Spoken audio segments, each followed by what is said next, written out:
Saludos, me da mucho gusto saludarlos. Esta es nuestra sesión número 18 del ciclo de conferencias y a nombre de la comunidad del conocimiento virtual les damos la más cordial bienvenida a esta sesión que se titula Open Access, ¿qué es y para qué sirve? Muchas gracias por su participación y esperamos cumplir con sus expectativas. El ponente del día de hoy es Joel Torres Hernández. Él es administrador de proyectos de tecnología, diseñador de soluciones creativas y experto con más de 15 años de experiencia en la visualización, análisis y creación de productos en el mercado de las tecnologías de gestión del conocimiento. También en la implementación de proyectos estratégicos en instituciones académicas, científicas y de investigación tanto en América Latina como en México. Actualmente es el presidente de ETIRE.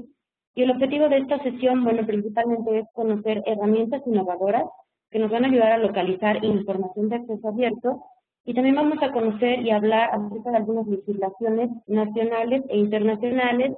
Vamos a abordar términos que a lo mejor son muy comunes, pero que sabemos poco acerca de lo que es vía verde y vía azul, sus ventajas y desventajas. Bueno, les recuerdo para lo que es la primera sesión que pueden hacer sus preguntas en el momento que ustedes lo consideren. Tienen una herramienta del chat que tiene como un triangulito y ahí les pido que pongan la opción de enviar a todos. De esta manera, pues bueno, se va a hacer más interactiva la sesión o también pueden hacer intervenciones por medio del audio. De la misma forma les pido que, bueno, para que nos empecemos a conocer, nos hagan favor de compartirnos a qué institución pertenecen, el cargo que desempeñan y bueno, si tienen ya algunos conocimientos de lo que es Open Access. Espero que esta sesión sea de su agrado y bueno, pues los escuchamos o los leemos por el chat para saber, conocerlos un poquito mejor y bueno, sean bienvenidos.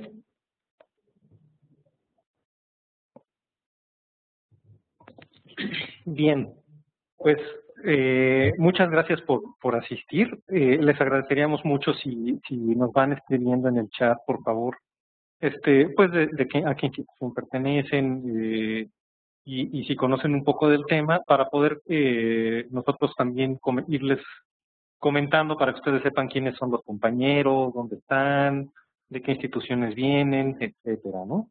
Por lo pronto, pues les damos una bienvenida a Araceli, Belén, Diana, Elizabeth, Evelyn, Gloria, José Juan, David, Manuel Hidalgo y María del Pilar. Les mandamos saludos y bueno, pues vamos a comenzar la sesión.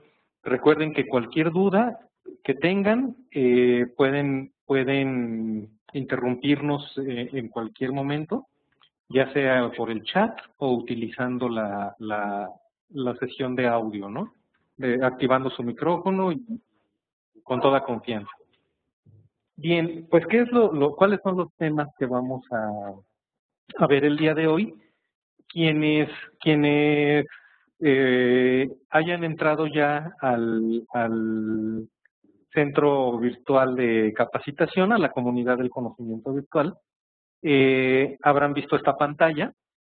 En esta pantalla ustedes van a poder ver la lista o el temario de lo que vamos a revisar el día de hoy, que está dividido en tres grandes rubros, ¿no? Lo que es los conceptos básicos de propiedad intelectual, los conceptos básicos de copyleft y el concepto un poco más detallado de acceso abierto. También ahí van a poder encontrar una serie de lecturas que son lecturas o sitios web que vamos a mencionar el día de hoy y que se los estamos dejando aquí para que los puedan consultar con calma posteriormente. Recuerden que ustedes tienen acceso a esta sala de documentación y de guía en todo momento, ¿no?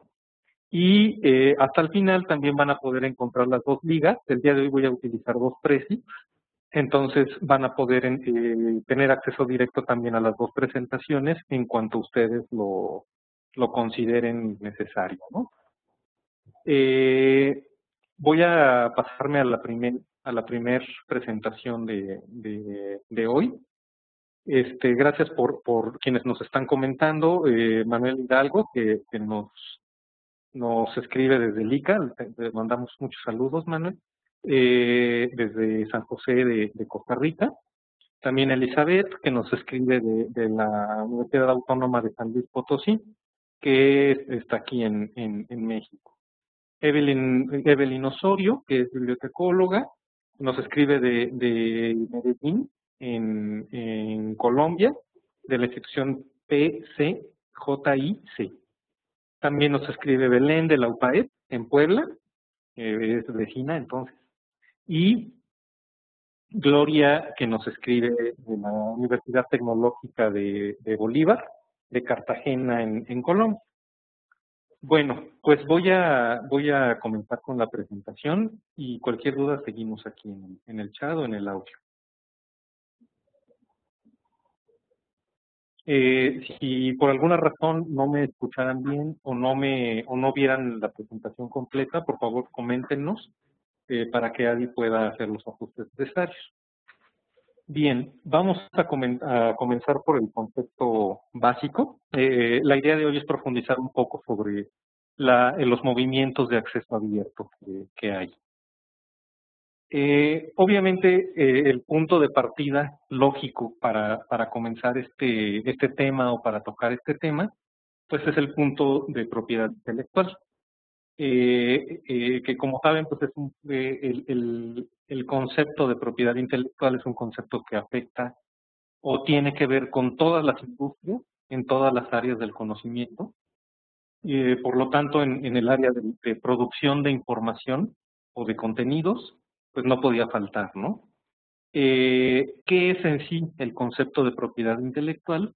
Podríamos definirlo como que es el primer derecho que tiene una persona que inventa, diseña o crea un algo, ¿no? Puede ser una obra, puede ser un texto, una imagen, un video, cualquier tipo de contenido que es producto de la inteligencia, que por lo mismo, al ser producto de la inteligencia, es un bien intangible, pero que no por ser, no por el hecho de que sea intangible, va a estar desprotegido. Es una propiedad del que lo creó. Y esa persona que crea ese producto tiene ciertos derechos y tiene una propiedad sobre ese producto o sobre esa obra que él desarrolló. Entonces, es el primer derecho de los que diseñan, inventan o crean algo. Además, es un bien intelectual, es decir, es un bien intangible que es producto de la inteligencia. Y algo muy importante es que comparte características con la propiedad tangible o la propiedad material. Eso quiere decir que si yo tengo una obra que es producto de mi inteligencia y que es parte de mi propiedad intelectual, tengo ciertos derechos, igual que tendría derechos sobre un bien material. Por ejemplo, comprar, vender, heredar estas propiedades a otras personas, ceder que puedan utilizar estas propiedades bajo licencia, etc. Es decir, la única diferencia contra los bienes materiales es que la propiedad intelectual es intangible. Sin embargo, igual es propiedad de alguien y esa persona tiene derecho sobre esas obras o esas producciones que haya generado. Ahora, ¿cómo se protegen? ¿Cómo protejo yo algo o cuáles son mis derechos o cómo puedo proteger estos bienes que yo pude haber creado? Pues se protegen a través de un concepto que son los derechos de autor. En sí, un autor que crea una determinada obra tiene una serie de derechos. Por eso se menciona siempre en plural, ¿no? Generalmente no se dice derecho de autor, sino que se dice derechos de autor. Esto es porque una persona que tiene un bien intelectual y que ya generó algo que es de su propiedad, tiene diversos derechos con los que puede hacer diversas cosas, o que le permiten hacer diversas cosas y estar protegido en diferentes ámbitos. Si pudiéramos agruparlos, se pueden agrupar en dos grandes rubros. Uno son los derechos morales y el otro los derechos patrimoniales.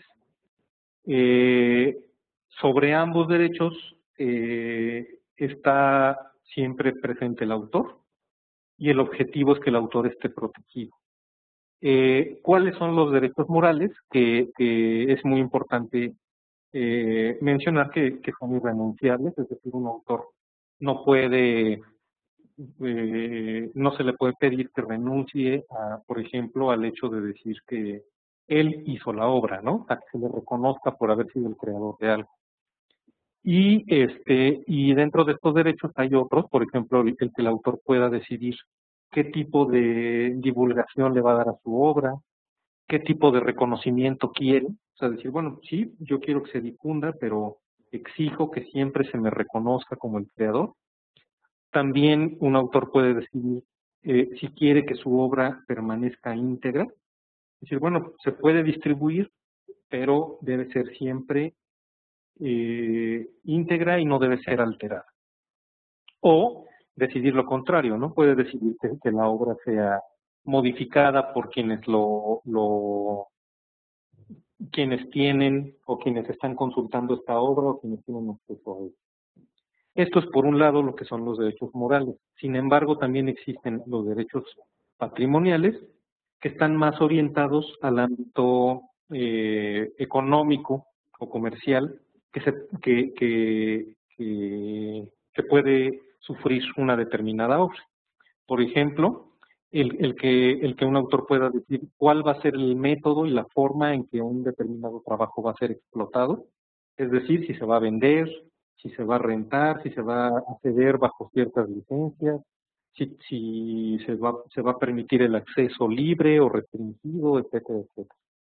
También dentro de los derechos patrimoniales están los derechos de reproducción de la obra, es decir, como cuando uno compra un libro y dice, bueno, yo puedo tener el libro, pero no tengo permitido publicarlo, digitalizarlo y publicarlo, porque sería hacer una reproducción inadecuada de la obra, ¿no?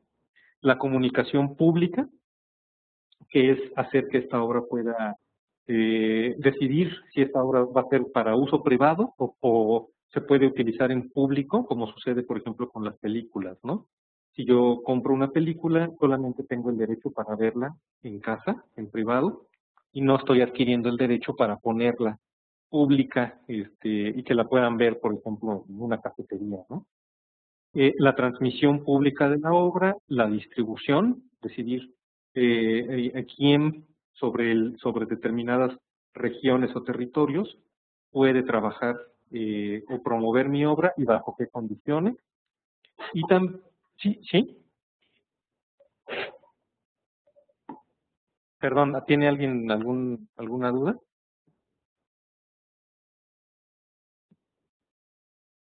No. Ok, continúo, ¿no? Cualquier cosa, por favor, nos comenta. Bueno, la reproducción, comunicación, la transmisión pública de esta obra, que la obra pueda ser distribuida, sobre qué territorios y bajo qué condiciones. También si yo voy a permitir que lean mi libro y puedan tomar una sección de este libro o de un artículo o de un video y a partir de esa sección puedan generar algo nuevo y utilizar una sección de mi trabajo, si eso lo voy a permitir y bajo qué condiciones y que se utilice públicamente, ¿no? Entonces, digamos que a nivel general o a nivel global, existen los derechos de autor que están divididos en estos dos grandes grupos, los morales y los patrimoniales, y específicamente en el ámbito de los derechos patrimoniales es donde se ha desarrollado la mayor parte de la industria en el esquema tradicional. ¿A través de qué? De los derechos de reproducción, de transmisión y de distribución, que normalmente se han agrupado en un concepto más específico, que es el concepto del copyright. Traducido literalmente sería el derecho de copia, ¿no? Y que está orientado a definir quién puede hacer ejercicio de los derechos morales, bajo qué condiciones y sobre qué costos, por ejemplo, ¿no? ¿Qué es en específico el copyright? Es tomando parte o trabajando sobre los derechos patrimoniales de un determinado autor. Un autor puede ceder a un distribuidor, a un intermediario, a una editorial, a una casa disquera, por ejemplo, determinados derechos. Y el copyright normalmente está orientado, o la definición sería que es el derecho que tendría una persona de reproducir o de copiar una obra o una parte de una obra y que el resultado sea un duplicado de la obra original. Es decir, si yo leo un libro y tomo las ideas de ahí y las repito, las hago yo en mis palabras y las utilizo, no estaría violando el derecho de copyright.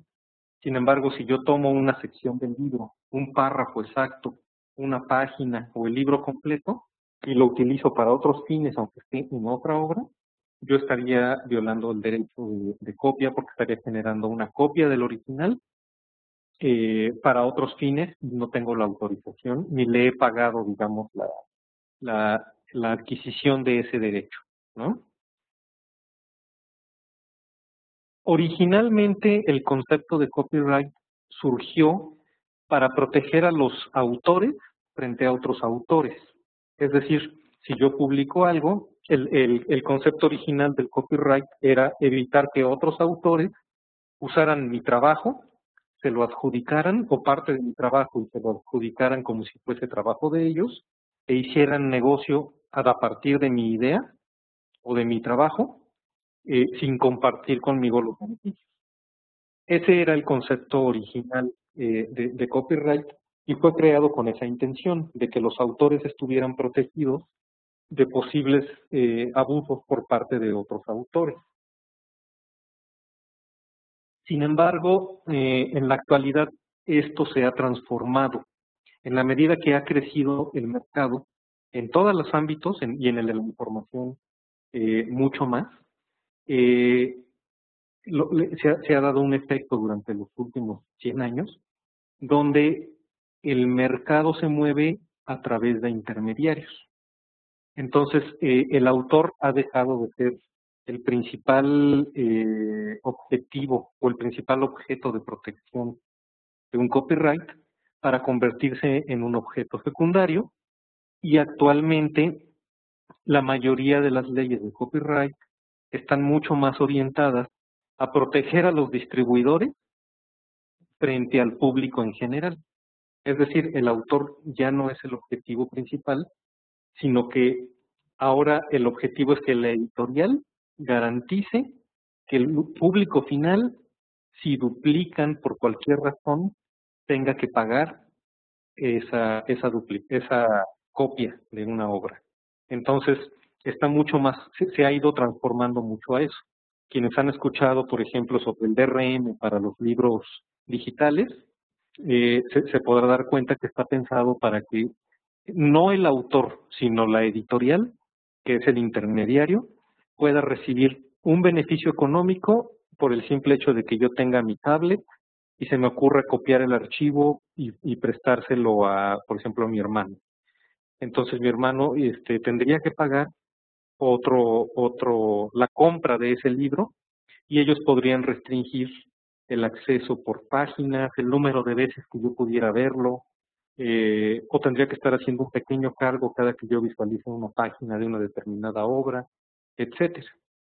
Ha sido una transformación que para el mundo editorial ha sido muy positiva, sin embargo, para el mundo de los autores y el mundo que conforma el público en general, no ha sido bien percibida, porque entonces implica que se está convirtiendo en una arma que protege al intermediario, ¿no?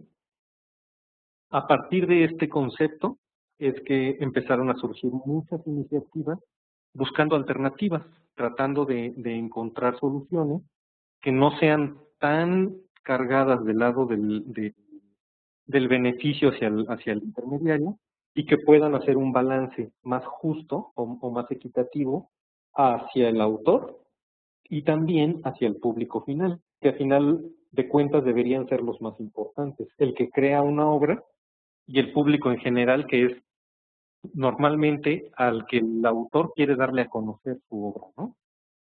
Entonces, bueno, no sé si hasta este punto alguien tiene alguna duda o quieran que comentemos algo en específico. Por favor, no, coméntenos, ¿no?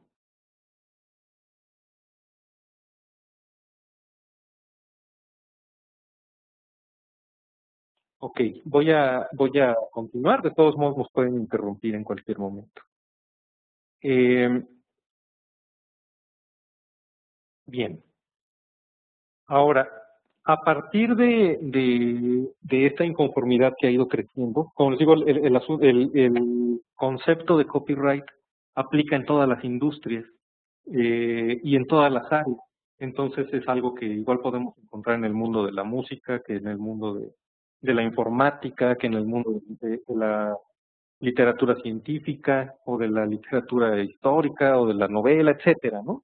Eh, eh, a partir de que ha ido creciendo o se ha ido desbalanceando, digamos, esta forma de negocio que debería ser equitativa, donde se beneficie de igual manera al autor, al público, a los intermediarios, etcétera. La primera alternativa o el primer concepto general que surgió fue el concepto de copyleft. ¿Y en qué consiste? Este es un concepto que tiene ya un buen tiempo. Es un concepto que se comenzó a utilizar desde los años 70. eh, y de inicio se empezó a hablar de este concepto eh, más orientado como una posibilidad, ¿no? No estaba estructurado, no tenía todavía una propuesta muy clara, pero se empezó a utilizar y decir, bueno, si el copyright es un peso muy fuerte que nos dificulta la vida a los autores y al público, pensemos en lo contrario, el copyleft, algo que nos permitiera que la gente sea más libre o más, sí, más libre de utilizar, de acceder a mi obra y de alimentarla o difundirla sin tantas restricciones. Eh, a partir de que se empezó a mencionar este concepto en muchas industrias, empezaron a surgir iniciativas ya mucho más orientadas o mucho más específicas, que empezaron a generar ya estructuras, propuestas, formas de trabajo, conceptos y obviamente leyes, ¿no? El primer ejemplo y yo creo que es un, o fue y sigue siendo un parteaguas muy sólido de copyleft y que ha cambiado realmente a la industria y que ha impactado en todos los niveles, eh, es el del software libre.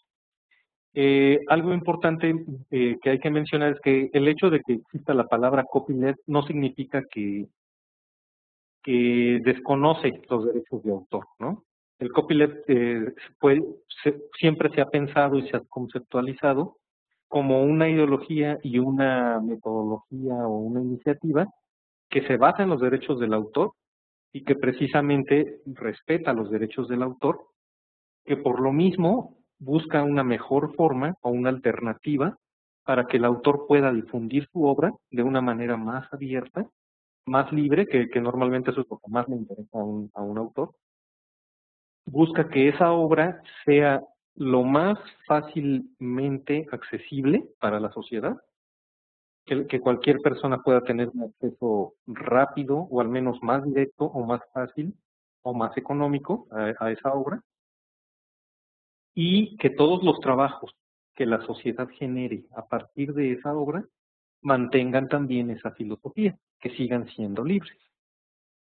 Entonces, como les comentaba, el primer gran ejemplo a nivel mundial del éxito rotundo de la filosofía del copyleft fue el software libre, que también lleva bastante tiempo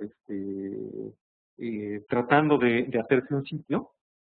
Realmente el concepto del software libre fue creado por Richard Stallman en el 83, cuando él anunció que iba a existir la primera versión de un sistema operativo que se iba a llamar Linux. Bueno, GNU Linux. En ese momento fue difícil en el mundo del software, pues dijeron, no, pues que él estaba inspirado en el concepto de copyleft, y él dijo, bueno, tenemos que buscar la manera de que haya software abierto, que la gente lo pueda ver los códigos, pueda crear cosas nuevas, difundirlo, distribuir, etcétera, etcétera, sin que cada pequeño movimiento nos cueste siempre una licencia, o una copia, ¿no? Actualmente, bueno, creo que es muy claro como hay en muchos ámbitos y en muchas áreas de cualquier industria se ha demostrado cómo el software libre ha superado por mucho al software comercial, ¿no? Un ejemplo podría ser los creadores de portales, ¿no? Como Joomla o WordPress, que en su tiempo o en otro tiempo hubiesen sido proyectos muy caros con licencias de software y que actualmente nadie pensaría en comprar un portal, ¿no? Pues, con software libre se puede crear. Bien, lo mencioné por esa parte, ¿no? De que a pesar de que el software libre es software que no paga licencias, realmente su filosofía está basada en la libertad. Es decir, en la libertad que los usuarios y que la comunidad tienen de utilizarlo, mejorarlo, distribuirlo, siempre que se respeten los derechos del autor. Es decir, que se respete al creador, que se le dé su reconocimiento al creador y que se mantengan los derechos de que el software debe ser distribuido de manera abierta. Un poco bajo esta misma ideología o después de este gran avance que tuvo el mundo del software, empezó a pensarse también, inspirados en el concepto de copyleft, empezó a pensarse cómo podríamos hacer o qué se podría hacer para que en el mundo de la información, y especialmente en el mundo de la información científica, se facilitaran las cosas y no fuera tan caro y tan difícil tanto publicar como difundir, como acceder a los contenidos. Y sobre todo, bueno, quienes trabajan en bibliotecas, que el día de hoy nos hacen favor de acompañarnos prácticamente todos, pues saben que eso es caro. Bien, ¿cuál es el razonamiento básico del surgimiento del movimiento de Open Access? El razonamiento básico parte de dos preguntas. ¿Cuáles son estas dos preguntas? La primera es, ¿quién paga la investigación pública? Es decir, si en una universidad pública, y esto es preguntas que se empezaron a hacer a nivel mundial, especialmente en Estados Unidos y en Inglaterra, ¿no? Entonces, bueno, si una universidad pública con fondos públicos que pagan los contribuyentes invierte en proyectos de investigación, pone las instalaciones, pone al equipo, pone todo lo que sea necesario, paga a los investigadores.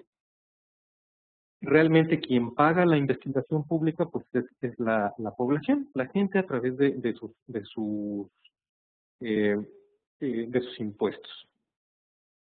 Y luego preguntaron, bueno, y ahora, cuando estos resultados generan un documento, o muchos documentos, en este caso artículos científicos, y estos artículos se publican en revistas científicas, sí son muy reconocidas, pero son de pago. Después, ¿quién es el que puede acceder a estos resultados de la investigación pública?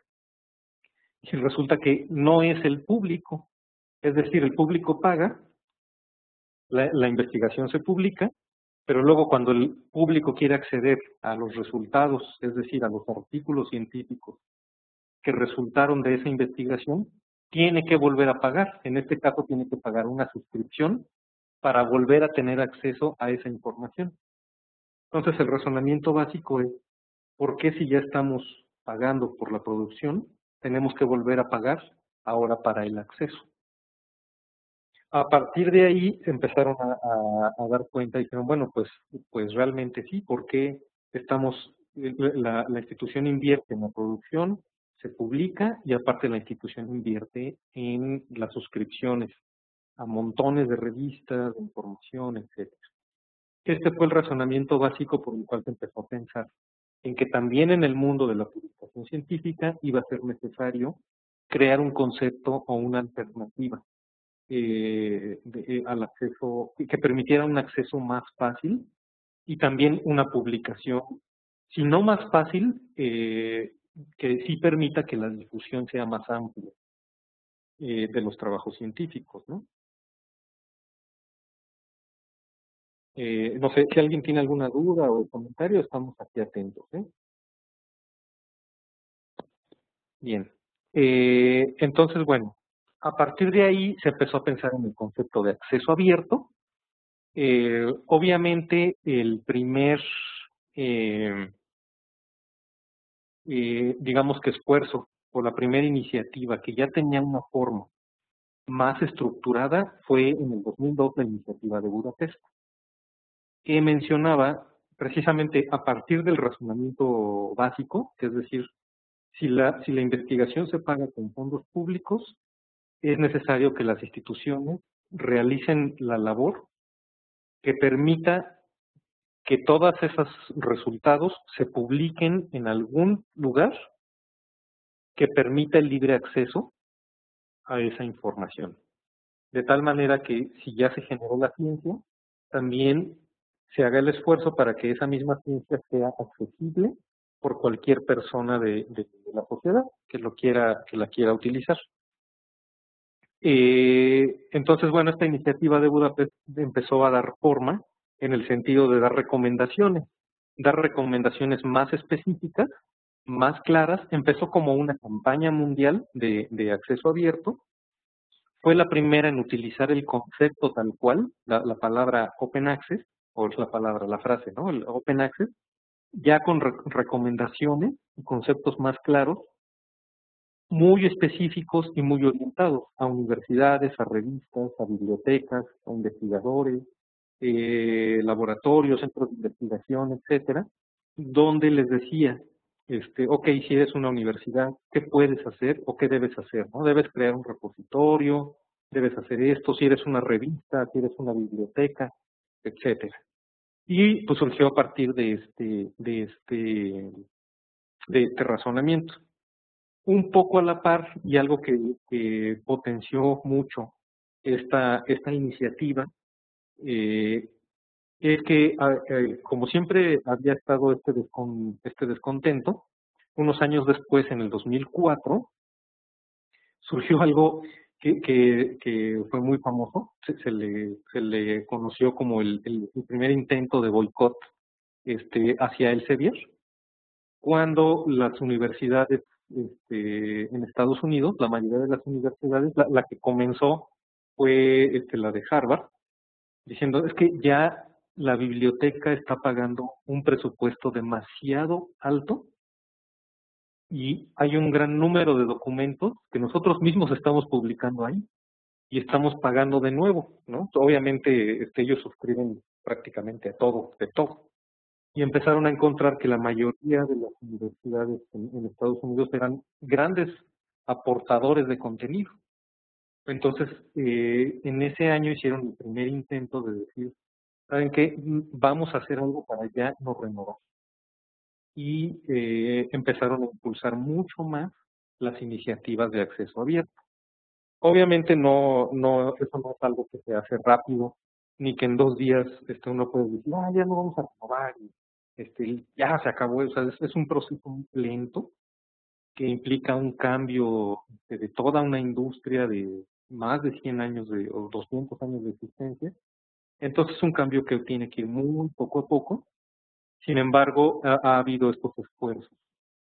Eh, También posterior a la primer iniciativa de Budapest, surgieron las declaraciones de Berlín y de Dresda, donde se complementó, de acuerdo a lo que se iba viendo, se iban complementando las recomendaciones.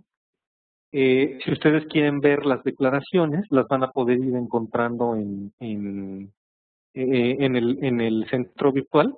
Recuerden, aquí está la sección de liga y ahí están, por ejemplo, el texto original de la primera iniciativa, con las recomendaciones básicas con las que empezaron, para universidades, para bibliotecas, para revistas, ¿no? Y pueden encontrar ligas, ¿no? Donde se mencionan las noticias básicas, ¿no? Cuando las primeras universidades empezaron a intentar cancelar sus suscripciones, etcétera, etcétera. Bien.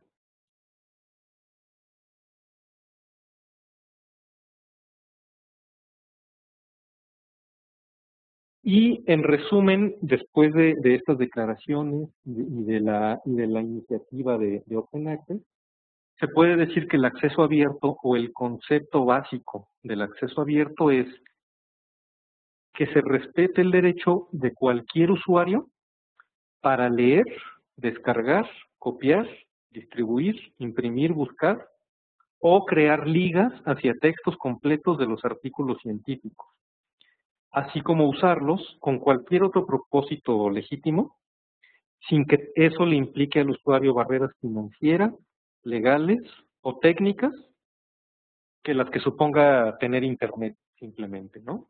Entonces, lo que dice la iniciativa es que el usuario tiene acceso a Internet, debe tener acceso a la literatura científica, un acceso abierto que le permita leer, descargar, copiar, distribuir, imprimir o crear enlaces a textos completos si lo considera necesario para usarlos con cualquier propósito. Bien.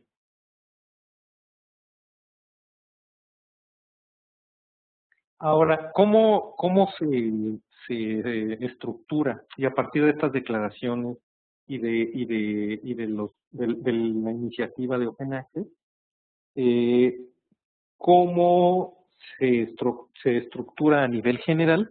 Se definieron dos maneras de llevar a la práctica el acceso abierto. Una, dijeron, bueno, ok, uno es el caso de las revistas científicas, que como ustedes saben son revistas que deben cumplir ciertos parámetros como que deben ser arbitradas, debe haber una evaluación por pares, y todo un proceso que permite que la calidad de la revista en su contenido o la validez del contenido sea mucho más amplia porque es más cuidada, es arbitrada. Y el otro caso son los repositorios, es decir, aquellos contenidos que son académicos y tienen un valor, pero que a lo mejor su proceso de revisión previo a la publicación no fue tan estricto como sí lo es en el caso de una revista. Por ejemplo, en los repositorios se puede considerar, por ejemplo, tesis doctorales, tesis de maestría, tesis de licenciatura, u otros materiales que la institución quiera publicar, pero que no pasan un proceso de evaluación tan estricto como en el caso de una publicación científica. En todo lo que tiene que ver con el movimiento de Open Access, a estos dos grupos de información se les nombró de cierta manera. Todo lo relacionado a las publicaciones científicas, a las revistas, se le conoce como vía dorada. Es decir, que el Open Access de vía dorada se refiere a que todo el contenido debe estar libre y accesible, como mencionamos, pero debe estar relacionado con revistas científicas que han pasado por un proceso mucho más estricto de publicación. Y cuando se trata de los repositorios, se le conoce como vía verde. Entonces, generalmente cuando uno habla de Open Access respecto a derechos, respecto a plataformas de software, respecto a metodologías o a niveles de acceso, generalmente uno puede encontrar software para la vía dorada, que suele ser distinto al software para la vía verde, o metodología para la vía dorada, que puede ser distinto que el de la vía verde. Y hay otras cosas que son comunes para ambos, por ejemplo, en un momento, ¿no? Entonces, a nivel general, estos son los dos grandes rubros dentro de los que cabe cualquier publicación dentro de Open Access, en el mundo de la publicación científica, ¿no? Algo importante a mencionar es que, igual que ha pasado en el mundo del software, esto del acceso abierto es una tendencia creciente y que realmente va a ser muy difícil que cambie. Al final la industria se va a tener que adaptar a este nuevo modelo. Y bueno, pues, como saben, hay herramientas, algunas muy antiguas, otras muy novedosas, sitios web que se han estado dedicando desde hace tiempo a recopilar y a promocionar el acceso abierto, Cielo, Redalyc, DOAG, y otros, ¿no? De Alnet o X número de los que se han escuchado. En el 2012 se celebraron los 10 años de la iniciativa de Budapest, donde también se mencionan muchos de los logros y de las cosas que han ido sucediendo. Van a poder encontrar también la liga en el aula virtual, pero pues bueno, se encuentran nuevas recomendaciones, ¿no?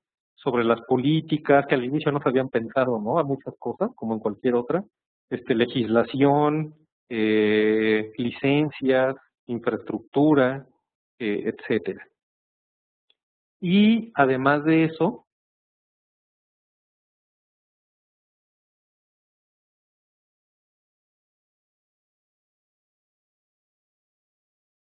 también en el año 2012 volvió a tomar mucha fuerza el movimiento o el famoso boicot a Elsevier a través de la creación de un sitio que se llama thecostofknowledge.com, y que surgió a partir de que empezaron a decir, bueno, pero las cosas no están cambiando a la velocidad que quisiéramos. Y crearon este sitio, que es un sitio donde los investigadores de todo el mundo están tratando de firmar que es necesario hacer un cambio. Entonces ellos entran, firman, actualmente de que lo liberaron van 14,000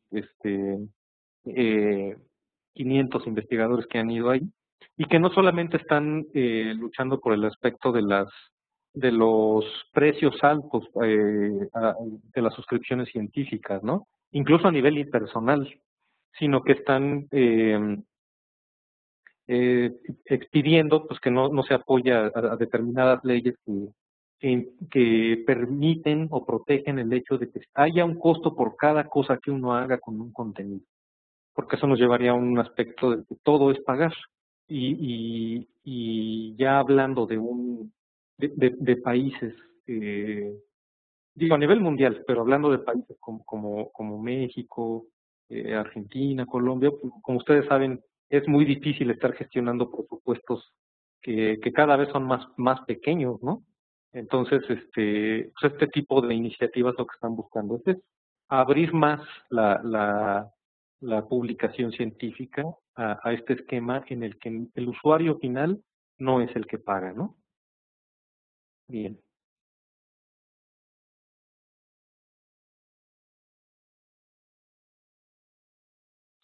Eh, Cualquier duda, por favor, recuerden que aquí estamos, ¿no? Aquí en la presentación les estamos poniendo también algunos ejemplos de directorios o sitios donde uno puede encontrar información de acceso abierto.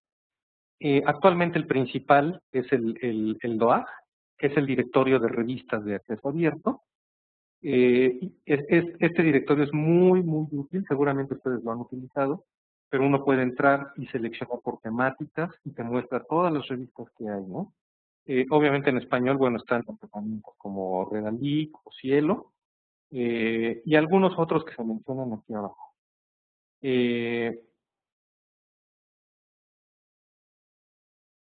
Adicionalmente, hay algunos unos recursos que también estamos mencionando aquí. Los primeros que mencionamos eran de la vía dorada. Otros son para recursos de la vía verde, es decir, repositorios institucionales, para que podamos ubicar no solo revistas, sino, por ejemplo, qué repositorios existen, ¿no? Los que tengan tesis, los que tengan tal otro tipo de información, etcétera, y que ustedes van a poder consultar en estos lugares, ¿no?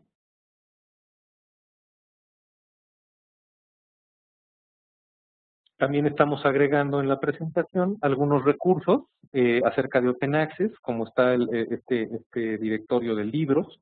Lo anterior era vía dorada, después fue vía verde. Aquí está un esfuerzo que están haciendo para publicar libros también en Open Access. Y algunos otros sitios que tienen información importante, por ejemplo, el portal de Open Access, sobre Open Access de la UNESCO, etcétera, etcétera, ¿no? Entonces, bueno, son algunos herramientas o sitios que creemos que pueden ser importantes. Actualmente se está haciendo mucho trabajo y bueno, como saben, un punto importante pues, es la legislación. Y cuando uno se enfrenta ante decir, bueno, ok, yo voy a impulsar Open Access en mi organización, ¿no? Se encuentra uno con ciertas cosas, tan solo a nivel interno, ¿no?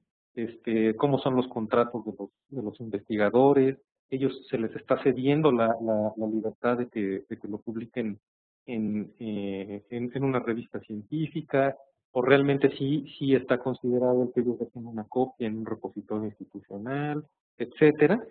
En Argentina se inició, o fue, de América Latina fue el primer país que tuvo una legislación, posteriormente Perú, y respecto a México, en el 2014 ya se empezó a anunciar la, la aprobación de la ley de ciencia y tecnología, pues donde ya se menciona que las instituciones van a tener ese respaldo para crear sus repositorios y que además va a ser algo que va a ser por ley, ¿no? Eso va a ayudar mucho a que las iniciativas tengan éxito y tengan mayor apoyo. Pero igual se están anunciando leyes similares en varios países, ¿no? Y es importante tomarlo en cuenta, estar atentos porque esto nos puede ayudar a solicitar o a gestionar apoyos, a crear proyectos, etcétera, etcétera. Otro punto muy importante es qué tipo de licencias o qué tipo de permisos o protección a los derechos de autor le vamos a dar a todos esos materiales que estamos publicando. Actualmente la licencia más utilizada para todo lo que es Open Access, tanto vía verde como vía dorada, como otros materiales, por ejemplo, hay muchos videos, incluso por ejemplo, uno puede encontrar en YouTube, o canciones, o imágenes, galerías de imágenes, etcétera, que ya están disponibles y que están protegidas con licencias de Creative Commons. ¿Qué es en sí Creative Commons? Aquí lo que nosotros decidimos fue utilizar una presentación que ya existe y que está como precisamente disponible bajo Creative Commons y publicarles a ustedes la liga para que la puedan ver. Está muy interesante, pero vamos a revisar a nivel general. ¿Qué es las licencias de Creative Commons?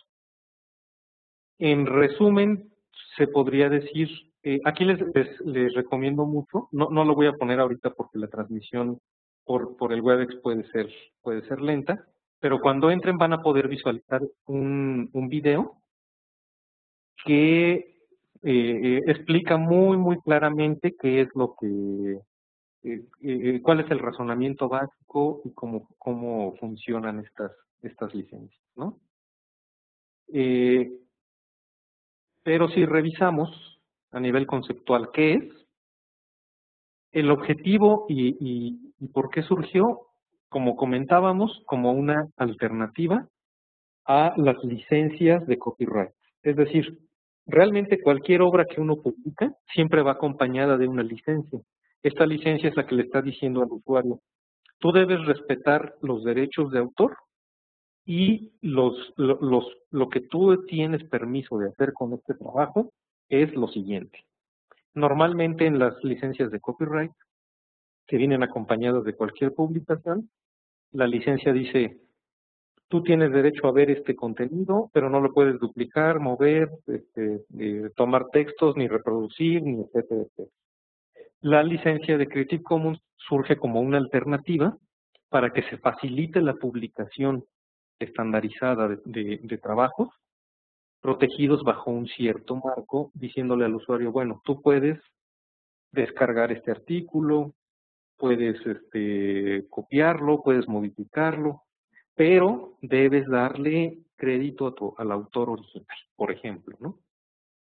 Entonces, ¿cuál es el concepto de estas licencias? Ser una alternativa al concepto de anterior, que es este que comentábamos, del copyright.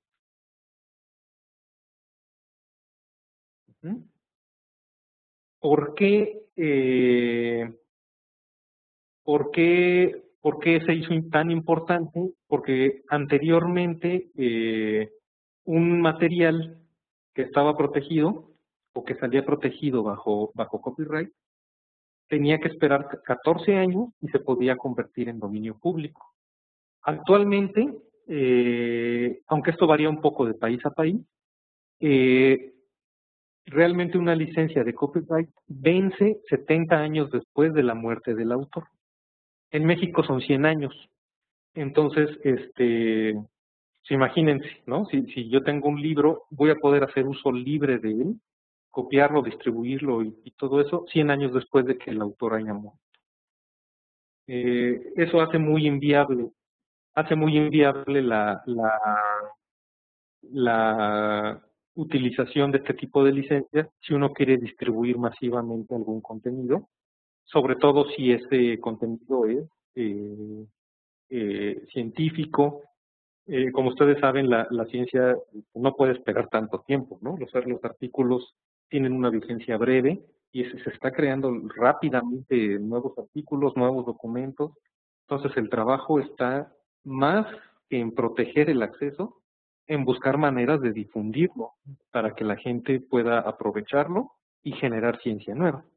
Ese es el concepto o el razonamiento básico en el que se basaron para crear o fundar el concepto y el sitio de Creative Commons. ¿Mm?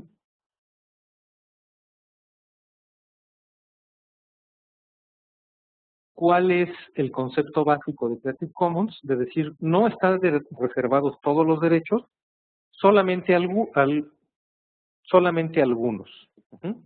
¿Cuáles son esos derechos? Pues los derechos que puede tener el autor, los derechos morales, sobre todo. Ujú.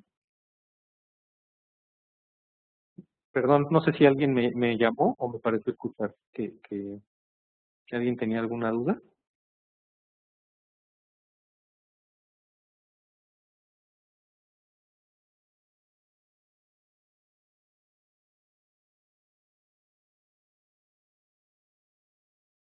No, bueno, perdón, a lo mejor aquí escuché más.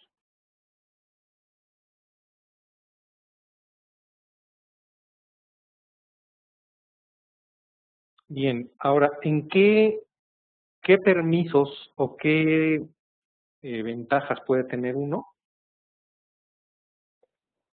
La licencia de Creative Commons lo que te permite es que por cada trabajo que tú publiques, tú puedes darle ciertos permisos o ciertos atributos al usuario. Entonces tú publicas un trabajo y tú le vas a decir, lo voy a publicar, pero voy a pedirle a todas las personas que lo consulten que respeten el derecho de mencionar siempre que yo fui o que se me reconozca el derecho como creador. Voy a dar el permiso de que el usuario difunda libremente. Voy a darle el permiso o no, o negarme a que genere trabajos derivados. Le voy a permitir o le voy a impedir que haga un uso comercial de la obra. La obra siempre deberá ser de dominio público, es decir, disponible. Ujú. Estos 5 son los primordiales. Ujú. Y los que más se utilizan en el Creative Commons. Es decir, cuando uno encuentra una obra que ya tiene esta licencia de Creative Commons, lo que uno tiene garantía es de que esa licencia te permite hacer el uso que te da la licencia, el uso que te indica, sin que tengas que solicitar ningún permiso adicional. Entonces tú encuentras una imagen que te dice, por ejemplo, que le puedes hacer el uso que tú quieras, siempre y cuando reconozcas al autor. Genial, tú puedes descargarla, difundirla, publicarla. En ese caso, por ejemplo, incluso puedes hacer uso comercial de la imagen, siempre y cuando le des el reconocimiento al autor, ¿no? Depende, pero no necesitarías tener que solicitar ningún tipo de información de información adicional ni de ningún permiso adicional para poderlos utilizar. En 2 minutitos respondo la pregunta de qué significaban los dos últimos, Manuel,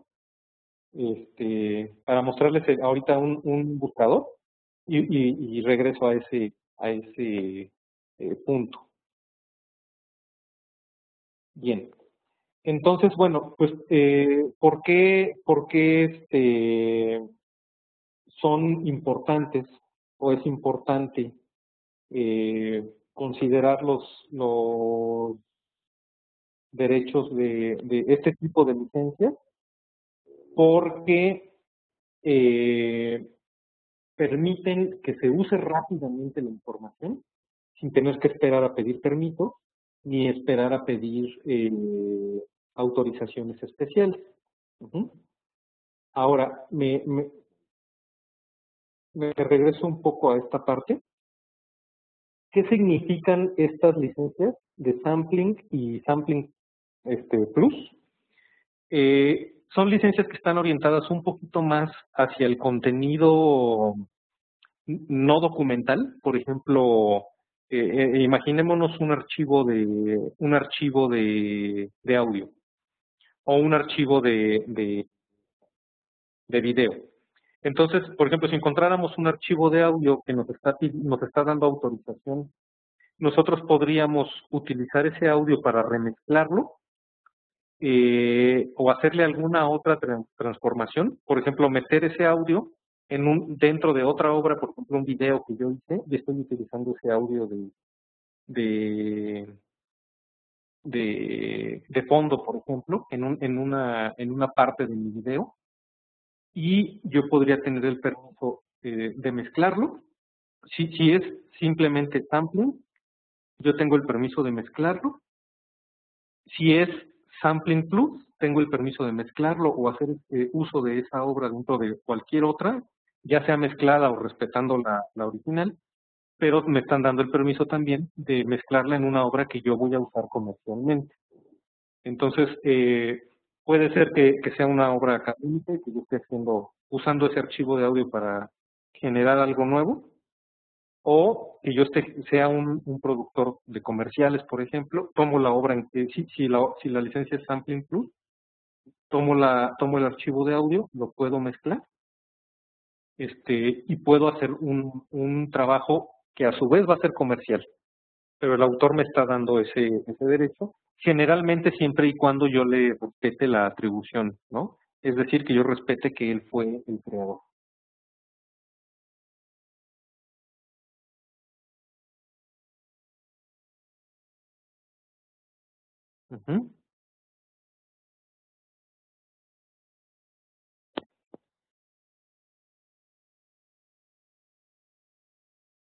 Exacto, nos comentaron que sí, que en este caso en el ICA, pues se desarrollan audios y videos y que todo este tipo de cosas son muy útiles.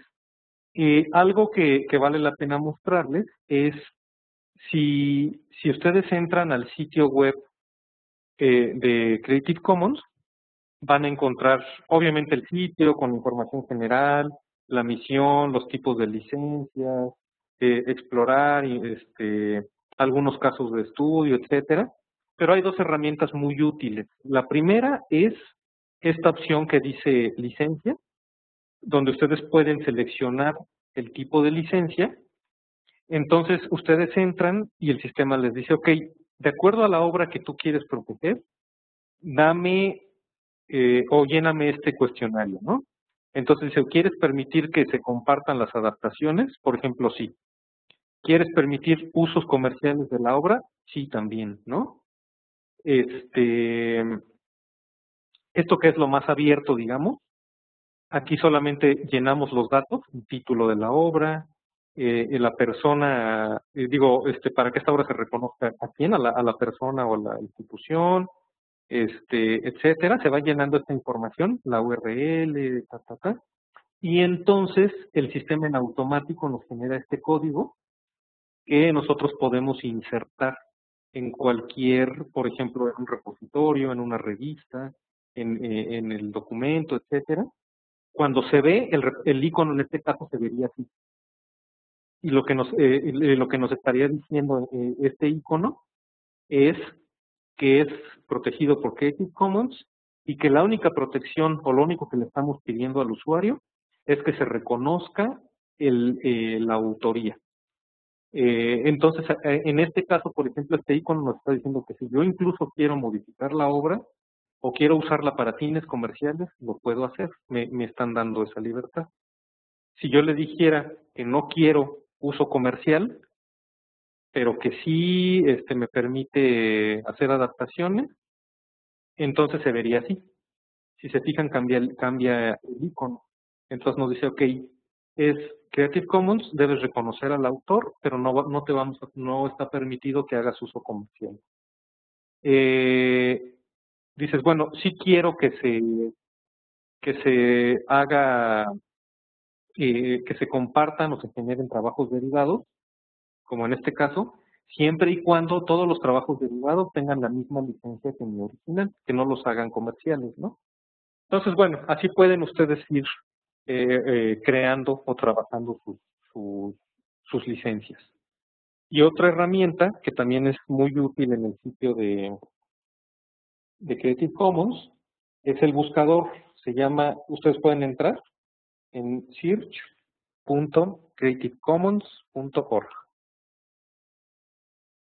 Ay, perdón, seguramente lo escribí mal. Este es muy útil porque les ayuda a encontrar contenido de acceso abierto de manera fácil. Entonces, aquí, por ejemplo, si uno quiere buscar algo, déjenme buscar algo. Molly, a ver si encuentro. Y uno le dice, bueno, ¿dónde, no? Y estos son distintos sitios, pero nos va a ubicar, por ejemplo, está YouTube, ¿no? Pero nos va a ubicar únicamente aquella información que cumple con esa licencia. Entonces, ahí podemos ir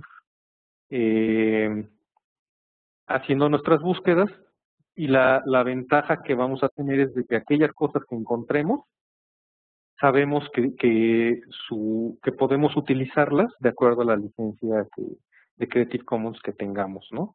Entonces, esto resulta útil a veces porque si uno está buscando, por ejemplo, imágenes o determinada información, generalmente se complica el hecho de este bichito se llama igual y por eso aparece tanto.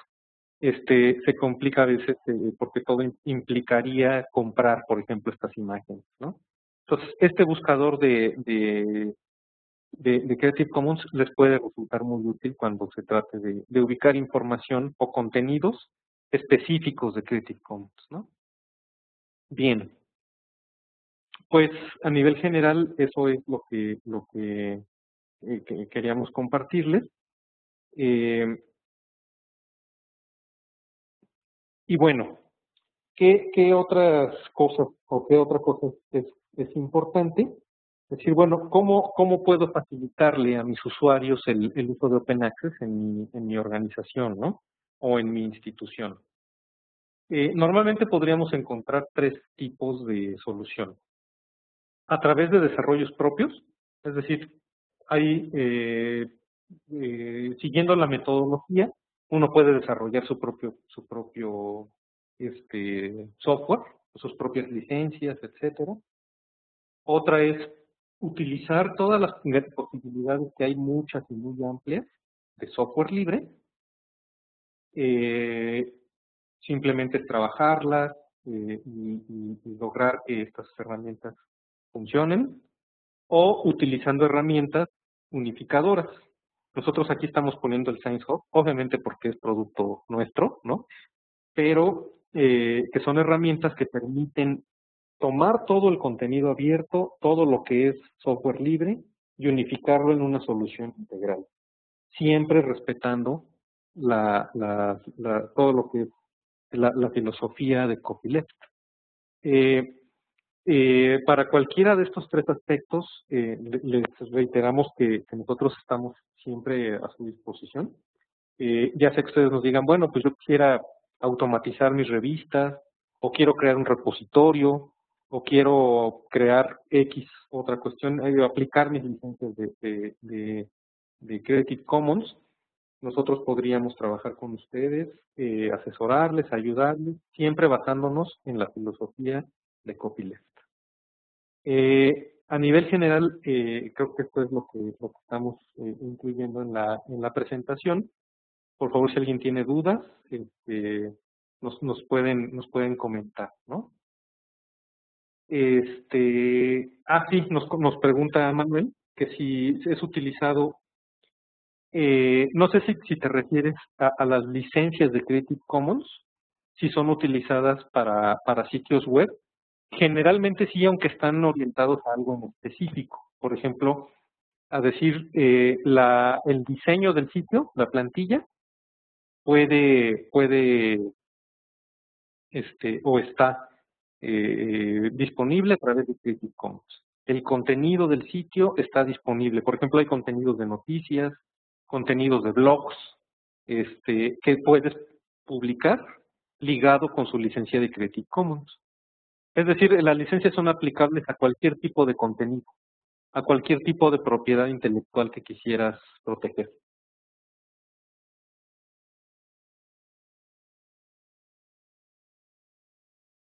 No sé sí, ok, perfecto. No sé si alguien más tenga alguna duda. Nosotros encantados de profundizar en el tema o cualquier cosa que quieran que comentemos, ¿no? Andrea, Belén, Araceli, Carelia, José Juan, Leti, Manuel, María.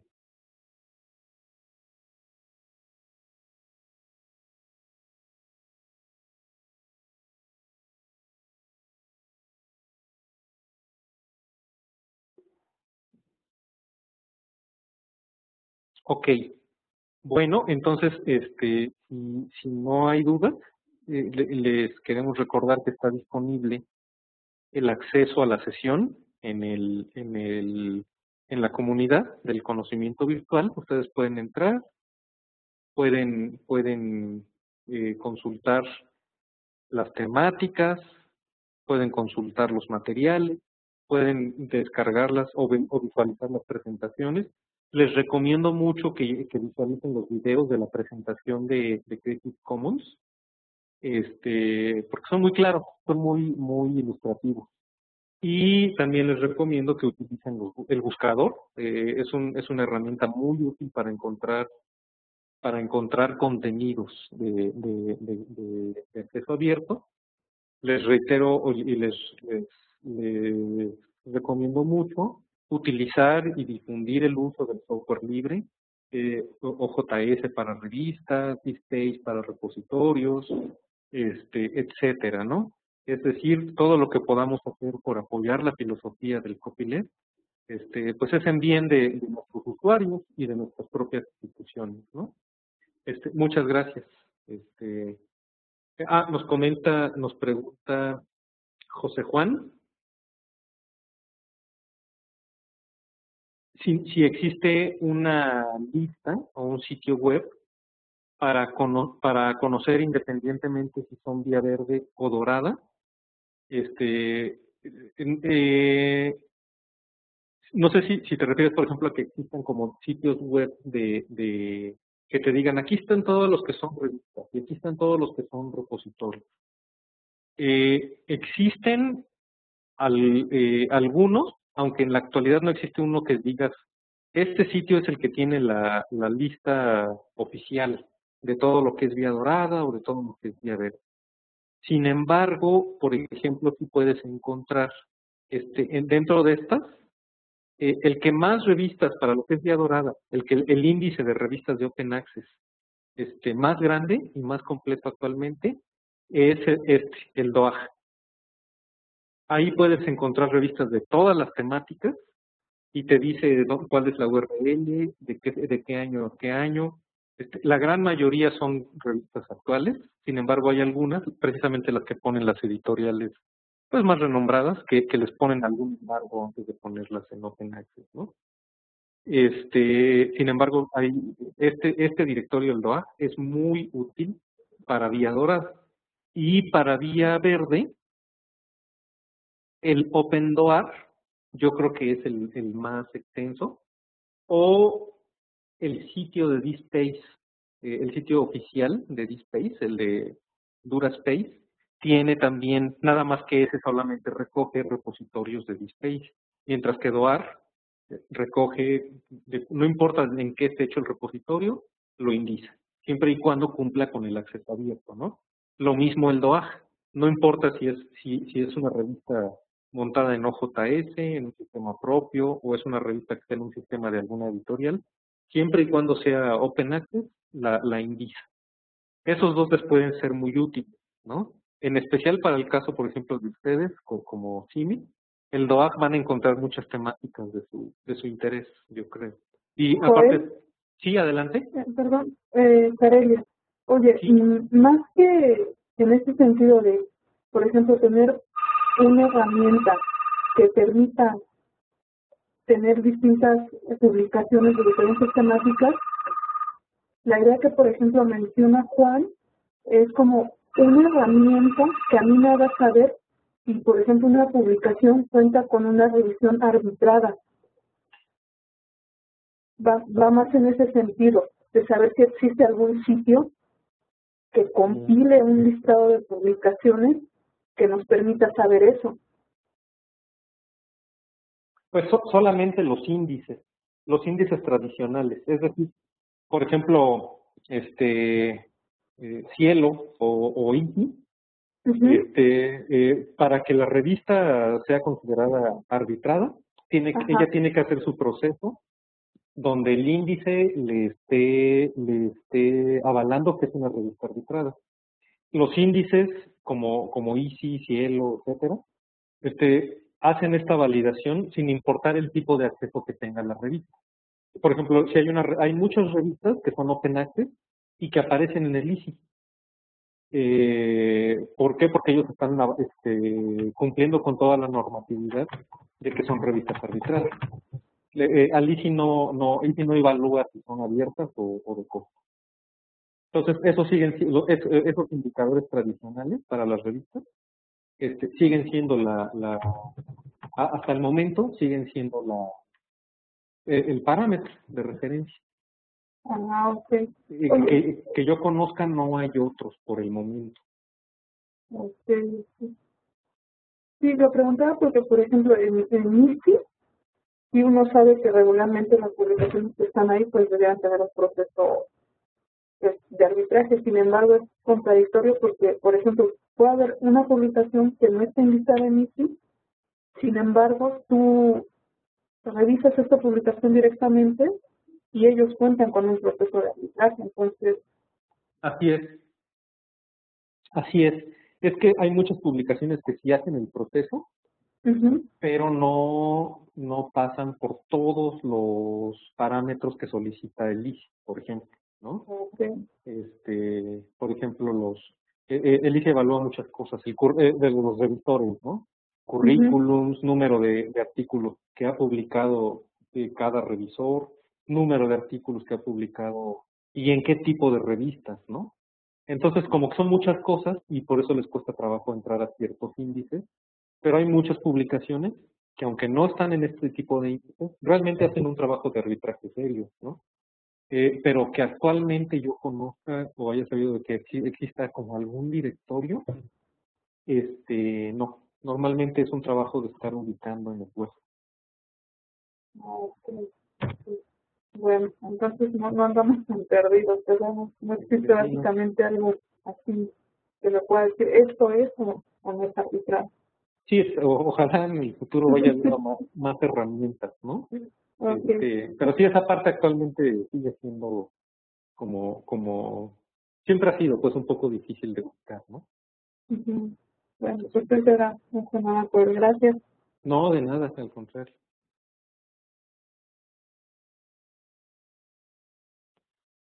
Bien, de todos modos, cualquier duda, por favor, aquí estamos. Y pues como les comentábamos, ¿no? Les encargamos consultar las presentaciones, los materiales, y si tienen dudas, nos pueden escribir.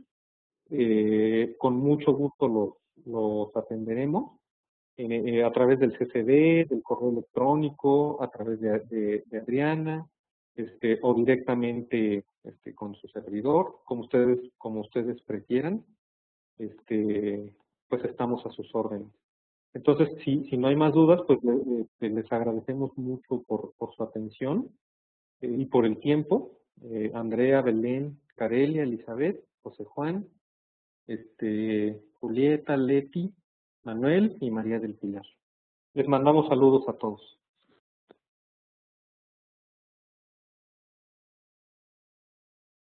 Los participantes, bueno, les comento que el video de esta sesión estará disponible a partir del día de mañana en la página de www.conocimientovirtual.org. Algunos ya tienen su usuario creado, con otros se ve que se los voy a mandar, pero bueno, los invito a que visiten nuestro sitio y visiten cuál es el temario de las próximas conferencias. La que sigue es el miércoles 26 de marzo y es acerca de COA, Sistemas de Administración de Bibliotecas. También es una conferencia muy interesante y esperamos que nos puedan acompañar. Bueno, quedamos a sus órdenes y esperamos que haya sido de agrado esta conferencia. Que tengan muy buena tarde. Hasta luego.